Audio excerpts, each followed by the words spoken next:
Okay, let's unpack this. Have you ever found yourself clicking around a website or, an app and just wondered, how does all of this actually work? Like, what's really going on behind the scenes when you tap a button? Or how does your favorite streaming service just know what you want to watch next? Today, we're doing a deep dive into something pretty fundamental if you're curious about the digital world, understanding the difference between front end and back end. It's really the key to figuring out so much of our online experience. It really is. And what's fascinating here is that once you kind of grasp these two ideas, the whole digital world starts to make a lot more sense. Yeah. It definitely strips away a lot of the mystery from the tech you use every single day, gives you a much clearer picture. That's a great way to put it. Demystifying tech. So, okay, let's maybe peel back that first layer then. Let's talk about what's right there in front of us, the front end.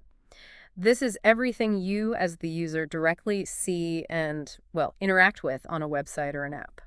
Think of it as the face, right? Yeah. The user interface. All those colors, the layout, the buttons you click, menus, links, images, videos, the text. Yeah, even those little animations that make things feel smooth. Exactly. It's all about that presentation and the user experience side of things. Precisely. And bringing that face to life, well, that needs some specific tools. The basic structure, you could say the skeleton of a web page, that's built with HTML. Then, to make it look good, add the style, the colors, font sizes, how things are laid out. That's CSS. Cascading style sheets. Right. The spin. The skin, exactly.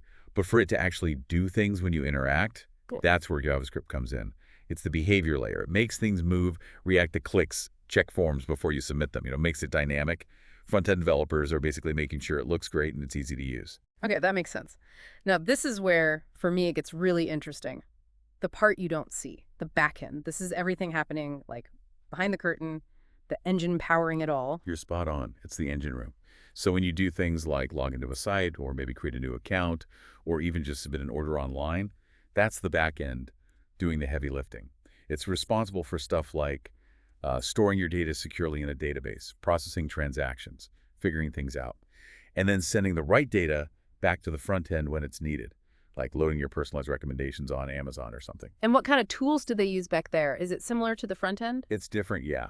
For the languages, you often see things like Python super versatile or Right. Node.js, which is cool because it uses JavaScript on the server, but also Java, PHP, Ruby, lots of options. And they work with databases like MySQL or PostgreSQL for structured data, or maybe MongoDB for more flexible stuff. And then there's servers and hosting AWS, Heroku, things like that. Backend is all about logic, data, security, speed, making sure it all works efficiently. Logic, data, security.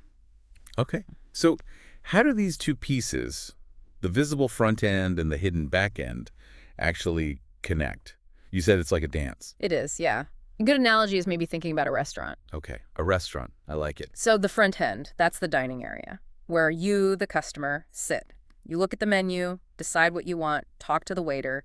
That's your direct interaction. Right. What I see and touch. Yeah. The menu, the table. Exactly. Now, the back end, that's the kitchen and the storeroom. Hidden away, that's where the actual food prep happens, where the ingredients are stored. Ah, okay. Makes sense. So you order your food, that's like your request on the front end.